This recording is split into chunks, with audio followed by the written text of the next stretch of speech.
সামনে Valentine's day, আমি গার্লফ্রেন্ডের জন্য ট্যাডি কিনতে যাব, সেই সময়টুকু পাচ্ছি না। কি বালের চাকরি পেয়েছি।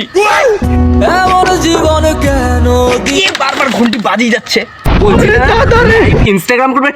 No no no no no, life insurance. এই পাল্টা করে আমার কি লাভ হবে? আরে দাদা, আপনি মরে গেলে টাকা পাবেন। আমি মরে গেলে টাকাটা কে নেবে? তোর দাদু।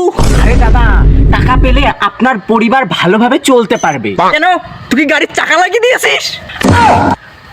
আরে দাদা, আমি এটা বলছি না, আপনি মরে গেলে টাকা পেলে আপনার পরিবার ভালোভাবে খেয়ে পড়ে বাঁচতে পারবে। এসব আমি করব না, আমার বউ বাচ্চা এমনিতেই দেখেন। আরে দাদা, পরিবারের সম্বন্ধে এসব কথা বলতে হয় না। বউ হচ্ছে ঘরের লক্ষ্মী, যা ঘরকে আলো করে রাখে। তাহলে কারেন্টটা কিসের জন্য? ওটাকে আমি বেকার লাগিয়েছি। দূর, এসব বাদ দিয়ে আমি